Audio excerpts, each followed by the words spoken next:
Buenas noches. El tema de la semana en la provincia de Santa Fe es el proyecto de reforma de la Constitución provincial que, de no mediar inconvenientes ni ningún imprevisto, va a ser sancionado esta semana en la legislatura provincial.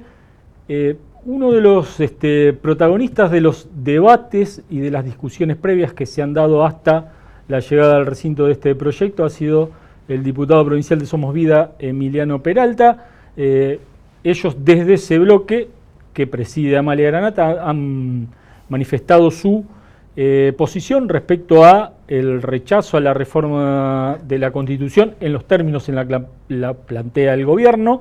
Y además vienen planteando una serie de diferencias con algunos temas de la administración provincial. Con él vamos a hablar, tema reforma de la Constitución, tema elecciones 2025, tema presupuesto, en fin, tema político, tema Milei, tema gobierno nacional, tema gobierno provincial, después de esta pausa.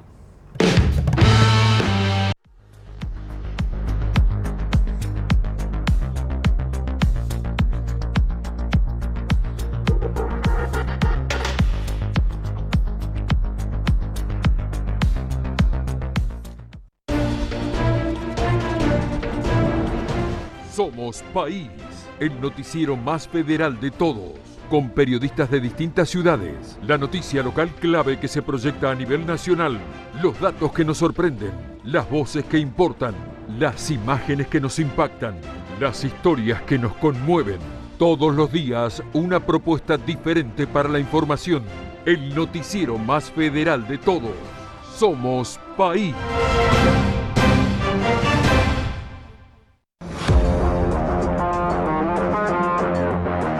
Bienvenidos a Agenda Carburando por la pantalla de Somos.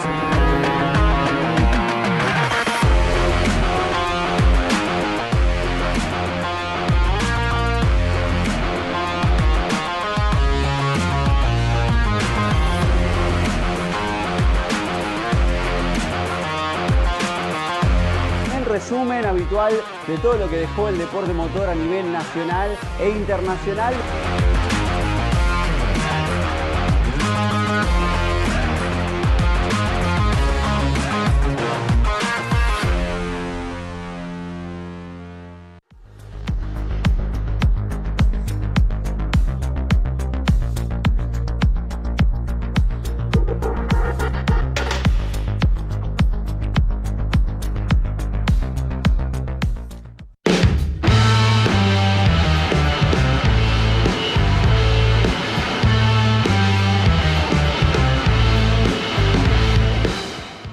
Con el diputado provincial Emiliano Peralta de Somos Vida, muchas gracias por venir, Emiliano.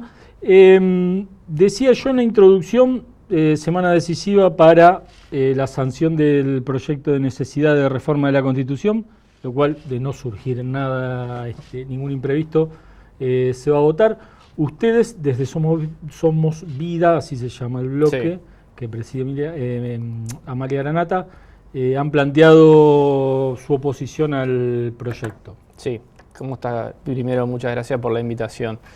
Sí, a ver, nosotros nos oponemos por una serie de cuestiones que tienen que ver tanto con cuestiones sustanciales, de fondo, de lo que se intenta reformar, pero también con cuestiones de forma y cómo fue todo este procedimiento de reforma. A ver, desde 1962 que la Constitución de Santa Fe no tiene una enmienda y la verdad es que pretender hacerlo en 3 días, como se está haciendo en este momento, y además, déjame decirte que son reuniones de 2 horas en el día, o sea, no es que estamos desde las 7 de la mañana hasta las 9 de la noche discutiendo, son reuniones de 2 horas, pareciera como que hasta les cuesta estar más de 2 horas sentado en la silla estudiando, y digo, me parece que no es serio, y que algunos dicen, no, pero este proceso nosotros lo venimos haciendo ya desde el 2018, cuando Lifshitz, bueno, eso fue un proceso distinto, con una Cámara completamente distinta, con gente que yo ni siquiera estaba en la política en ese momento,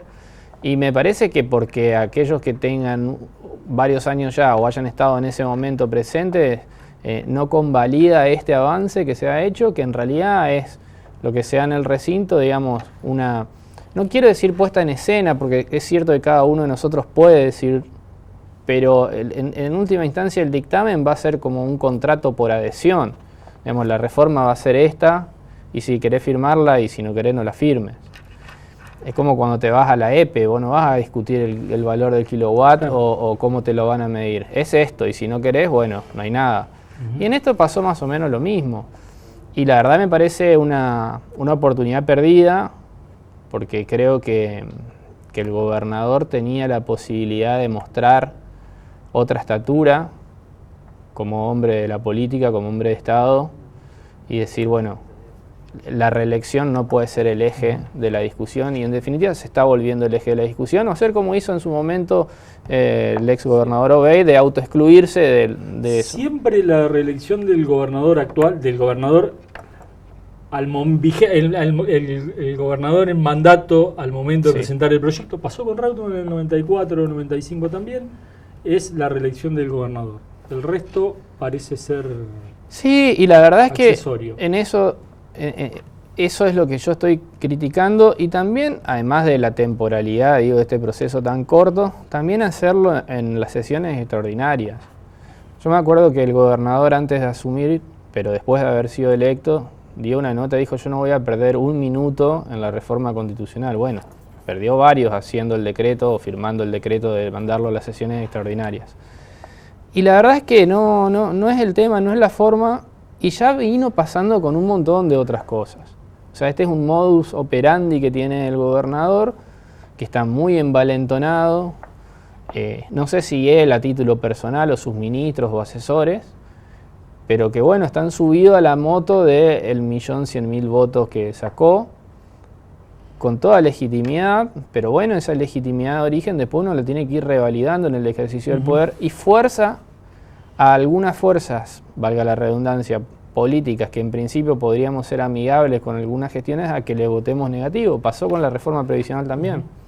Pasó con la reforma judicial también. Con la reforma judicial, con la reforma previsional, pero digo, con la reforma previsional, antes la legislatura votó una ley para formar una comisión de estudio. Nosotros la votamos favorablemente, es más, yo me acuerdo que tomé la palabra por el bloque en esa oportunidad y justifiqué que algunos me decían: che, ¿te sumás a la bancada de Unidos? No me subo a la bancada de Unidos, sino que hay una necesidad, era obvio que había una necesidad de reformar. Ahora, después no se dio lugar a que esas condiciones que el Ejecutivo mandaba puedan ser modificadas en algunos términos. Entonces, es muy difícil así, es muy difícil, y por eso digo, creo que esta es como la frutilla del postre de una forma de ejercer el poder que tuvo el gobierno desde el Ejecutivo y de sus espadas legislativas durante todo el año.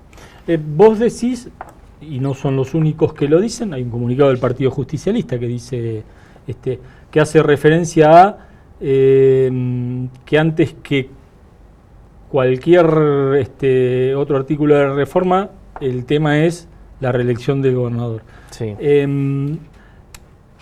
De la discusión que vos participaste hasta ahora, de las reuniones que vos participaste hasta ahora, ¿qué pensás de las modificaciones que se están proponiendo? A ver, yo creo que hay muchas cosas que se están proponiendo y que están bien, digo, en el poder legislativo, por ejemplo. Nosotros partamos de la base, somos la idea de tener una legislatura unicameral. Bueno, obviamente eso no va a suceder porque los senadores nunca se van a eliminar del Senado. Pero bueno, planteamos una serie de cosas, como por ejemplo limitar la cantidad de mandato que puede tener un legislador. Por supuesto no tuvo lugar. Lo que sí estamos planteando también, sin perjuicio de eso, por ejemplo, es que se elimine la cláusula de los 50 diputados, que te llevas 28 por la mayoría. Si ganes por un voto, por 1.000.000 de votos, queremos una cláusula DONT. También creo que en el oficialismo hay cierto consenso, más allá de que Corral está planteando una cláusula con una especie de piso mínimo, qué sé yo, pero lo que consideramos es que tiene que haber representación como sistema proporcional. Si de 10 sacaste el 30%, te llevas 3. Ahora, lo que yo quiero también poner de relieve en este marco de la discusión es que hay como una suerte de justificación del relato reformista de que esto es para mejorarle la vida, la salud, la seguridad, y la educación a los santafesinos. Y la verdad es que la parte dogmática de la Constitución, a ver, la Constitución se divide en una parte dogmática, sí, que es derechos y garantías, y una parte orgánica, que es la de la organización del poder. La parte dogmática es más o menos como el fútbol, o sea, el 9 tiene que jugar adentro del área, el 4 del lateral derecho, y tener un 5 que será, no sé, más de juego, más de tapón, pero está en la mitad de la cancha. Está todo inventado. O sea, la Constitución ya dice que se tutela el derecho a la salud, la Constitución ya dice que hay que promover el acceso a la vivienda, la Constitución ya dice que hay que tutelar el ambiente, la Constitución ya dice que hay que fomentar la cultura, la Constitución ya habla del acceso gratuito y de calidad a la educación. Y la verdad es que gran parte de eso no se cumple. Entonces yo siempre lo digo como abogado, la Constitución la puedo hacer decir un montón de cosas hermosas, sí, pero es como tener una sentencia y un deudor insolvente. No le voy a cobrar nunca al deudor y no voy a aplicar nunca lo que dice eso. Fíjate, discutimos un montón de cosas, de nuevos derechos, de esta historia. Y ahora en el presupuesto, que seguramente se va a aprobar para el 2025, la inversión en salud cae del 8,9% al 8,1%. En educación pasa lo mismo. Entonces, ¿por qué discutimos todas estas cosas y le hacemos creer a la gente que esto va a cambiarle la vida diaria cuando no va a ser así? Y yo creo saber el por qué. Es porque necesitan una justificación, un relato reformista que le dé un plafón electoral o épico para poder justificar lo que realmente quieren, que es la reelección del gobernador. ¿Están todos de acuerdo, o la mayoría está de acuerdo en habilitar la reelección del actual gobernador? Bueno, es una buena pregunta, porque en realidad hay algunos bloques, por ejemplo el bloque del ex gobernador Perotti, que ellos presentaron un proyecto propio. En ese proyecto propio dicen, no, la reelección va a ser a partir del 2027. Sí. Entonces, ¿qué pasa? Cuando uno reforma la Constitución, ¿qué es lo que dice la Constitución para el proceso de reforma? Usted la puede habilitar en todo o en partes. Si la va a habilitar en partes, puede habilitar artículos o temas. Acá se van a habilitar artículos. En los artículos donde haya consenso de cómo se tiene que reformar, se va a establecer también el sentido. Ejemplo, habilito reformar el artículo 32, que es el que establece los 28 de los 50 diputados, en el sentido de hacerlo por sistema DONT. Va a haber otros artículos que se va a habilitar esa reforma, por ejemplo el 64, que es el de la reelección, pero muy probablemente no se acuerde el sentido. ¿Por qué? Porque el perotismo va a decir, no, nosotros no habilitamos la reforma. Ahora, ellos pueden decir eso, pero en la práctica lo que va a suceder, si habilitan el sistema de votación que propone el Poder Ejecutivo y el oficialismo, que después si querés lo vemos, sí, le va a garantizar al gobernador Puyaro tener la mayoría en la convención constituyente y por ende que voten el artículo 64, reformarlo en el sentido de darle la reelección. Entonces, ¿qué dicen para la afuera? No, nosotros reelección a partir del 2027. Está bien, pero vos le estás dando las herramientas para que en la convención constituyente te lo reformen a partir de ahora. Y va a ser porque además lo hacen explícito, digo, en los debates, el miembro informante José Corral dice abiertamente que lo necesitan para ahora. Entonces yo no entiendo esa postura del perotismo de decir, bueno, en el proyecto te lo permito solo para 2027, pero después en la práctica te habilita una reelección que garantiza prácticamente que el gobernador se lleve la mayoría de los convencionales. ¿Me contás después de la pausa lo de cómo se va a votar para elegir los convencionales constituyentes? Dale, cómo no. Pausa, por favor.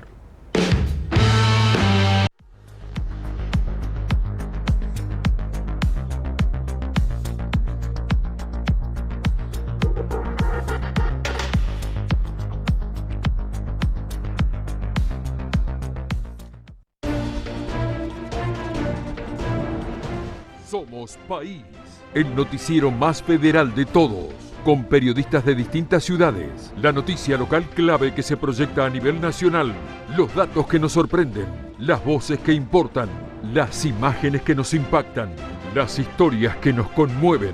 Todos los días una propuesta diferente para la información, el noticiero más federal de todos. Somos País.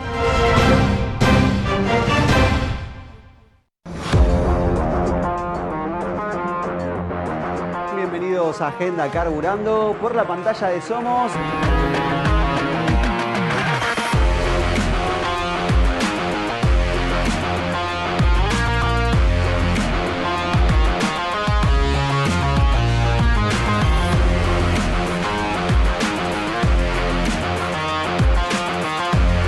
Resumen habitual de todo lo que dejó el deporte motor a nivel nacional e internacional.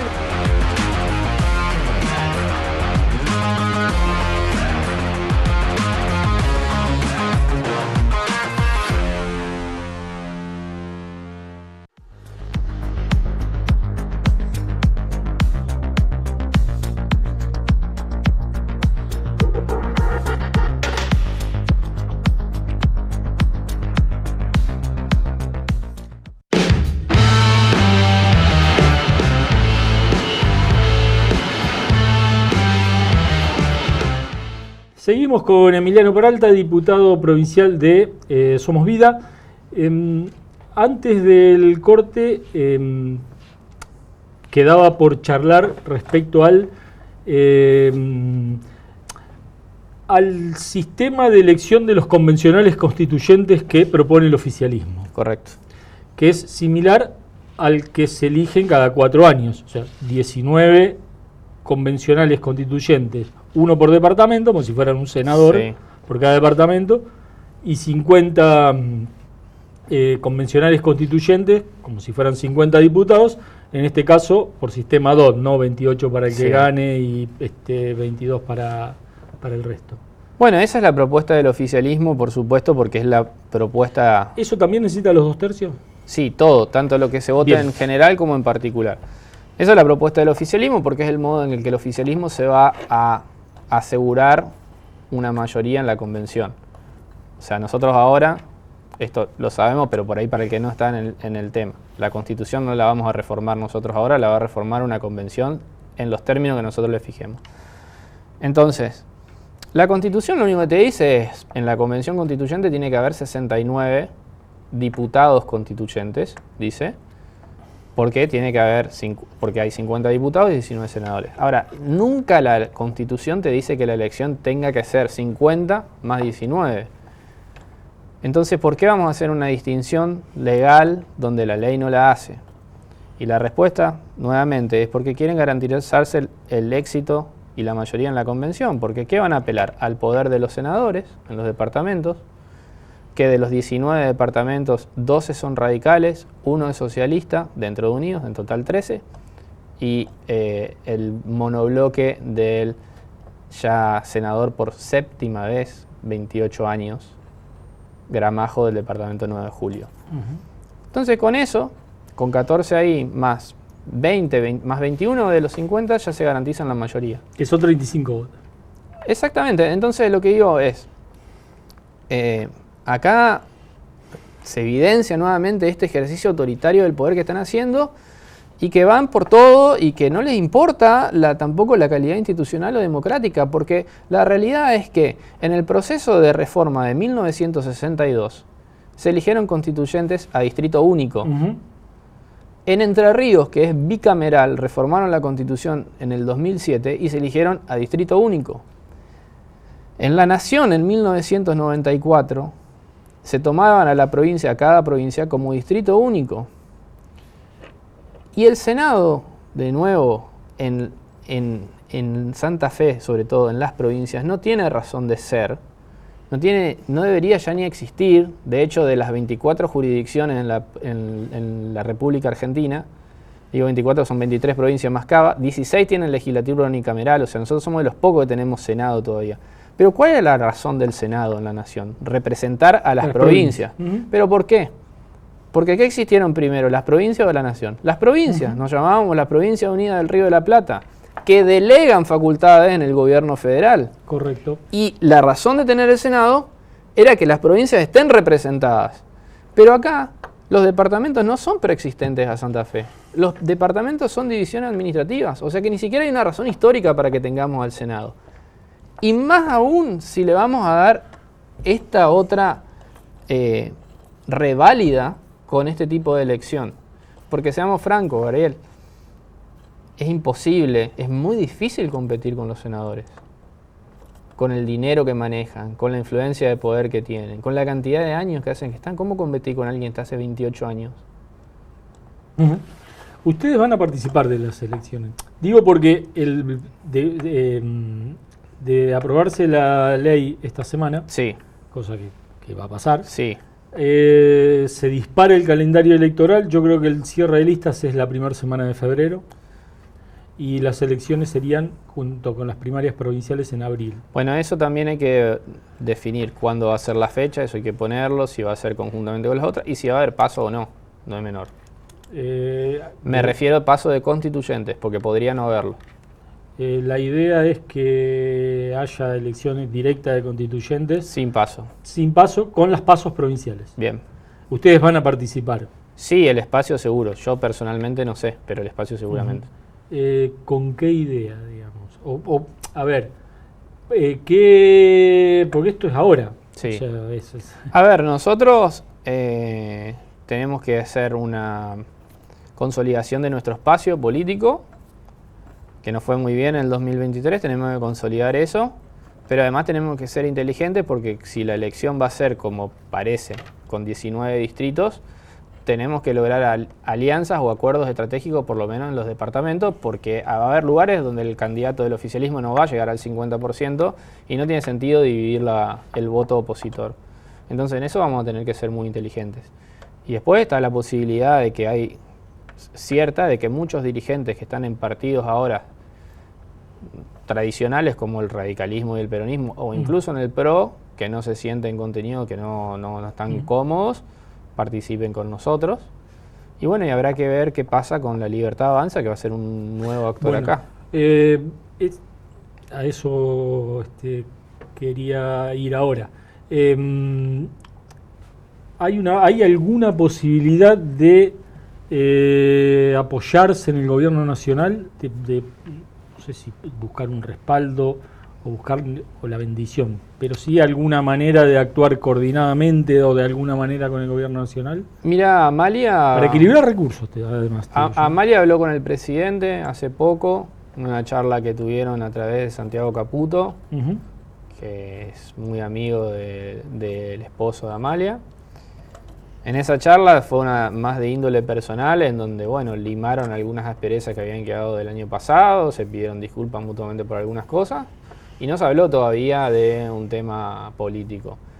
Yo creo que si ellos quieren participar de la elección, bueno sería que converjamos en un mismo espacio en este escenario que te digo, ¿no? De que va a haber elección de esta manera de constituyentes.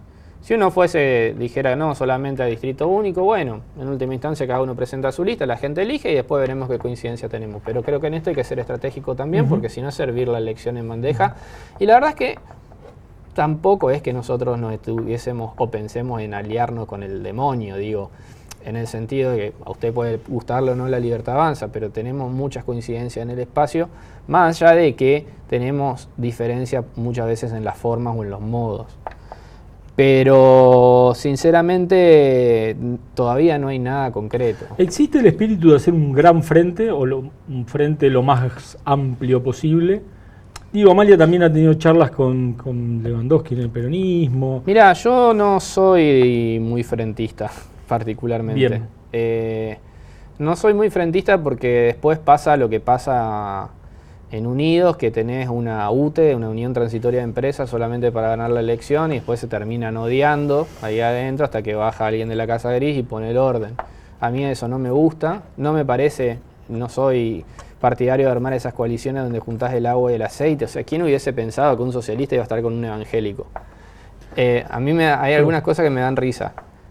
Entonces, no. Ahora, si hay gente de otros partidos que están dispuestos a dejar esas estructuras partidarias y sumarse a una conducción que ejerce Amalia Granata y con los lineamientos que nosotros tenemos, no de Amalia Granata, sino los lineamientos de nuestro espacio, bienvenido sea. Pero no veo la posibilidad de hacer un mega frente opositor al solo efecto de ganar la Puyaro. Sí, da la impresión de que, al menos la elección de convencionales, se encamina a ser a favor en contra, digamos. Bien, y en ese a favor en contra, la división de la oposición, digamos, puede ser Yo creo que suele ser funcional ellos al lo van oficialismo. a plantear en ese sentido. El oficialismo va a tener la idea de plantearlo como casi como un referéndum sobre el gobierno de Puyaro, el cual tiene sus luces y sombras. Bueno, no es todo malo, no sería necio decir eso, pero la realidad es que la elección se trata de otra cosa. Entonces va a haber que explicarle a la gente. Yo te aseguro que si salís de acá, te parás en la peatonal y le preguntás a 10 personas sobre el tema de reforma constitucional, nadie la tiene en el radar. No. Porque la gente piensa en otras cuestiones. Que, insisto, no digo que no sea importante, digo que la gente no lo tiene fresco. Entonces, evidentemente, en la campaña va a haber que hacer un esfuerzo de explicarle a la gente qué es lo que estamos votando. Aunque quisieron evitarlo, da toda la sensación o genera la sensación de ser una reforma para la política. Yo en estos 2 días y medio que tengo de debate no he visto algo en lo que vos puedas decir, bueno, listo, no, a partir de ahora la gente va a vivir mejor con esto. Es una discusión política. Entonces, como es una discusión política, lo que yo digo es, bajen las expectativas de la gente, porque se lo están vendiendo como que esto va a ser la solución a todos los problemas. Y la verdad es que no lo es. Hay millones de problemas, en el norte particularmente, donde yo soy. No paran de llamarme médicos, enfermeras, pacientes, diciéndome las cosas que faltan. Tenemos un serio problema de inseguridad, tenemos la mitad de los fiscales de lo que nos corresponden por ley. Todos esos temas deberíamos tratarlos en extraordinaria, porque son temas importantísimos que no admiten dilación, y estamos hablando de una reforma que es una reforma de la política. Entonces, todo esto también se lo tendremos que contar a la gente. Muchísimas gracias por haber venido. No, muchas gracias a ustedes. Hasta la semana que viene.